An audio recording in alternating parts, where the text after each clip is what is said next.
Magandang hapon sa ating lahat mga ka-farmer, mga kalakotserong magsasaka.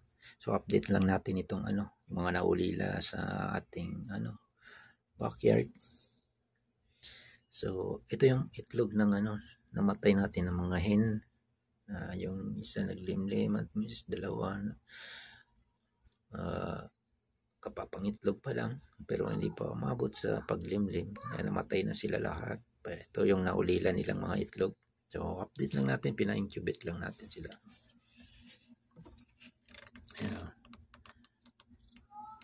Bali yan yung, yung hindi pa napisa, yung itlog ng Bob Orpington natin, at saka yung, may tatlo ay 4 na piraso yata dyan ang yung dumpo natin. Yan yun. Yung 4 dyan, yung itlog ng dumpo. Namatay na rin yung nanay at saka tatay at saka yung Bob Orpington natin, namatay rin yung dalawa. Yung breeder natin na dalawa, namatay rin, tinamaan ng sakit. Yan o. So, ang napisa, yung itlog ng nauna rin kasi yung nalimliman na ng yung dumpo natin na ayan sila. Bali ang tatay nila niyan, dumpo. Nanay nila, Jutako. Ayan sila Yan yung mga naulila nilang mga sisyo.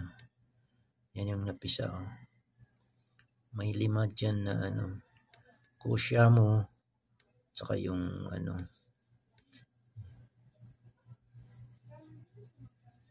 yung dumpo Jutako natin yung iba dyan 6 na piraso yata yung dumpo Jutako natin dyan, saka yung 5 ay Koshamo, yung fancy chicken.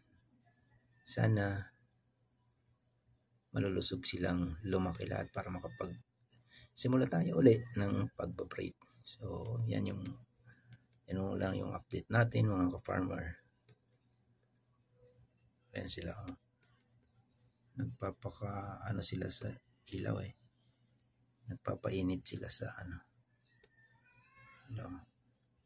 sige itong lang hanggang dito na lang muna ang update natin mga ka-farmer, mga kalakotserong magsasaka. Bye bye.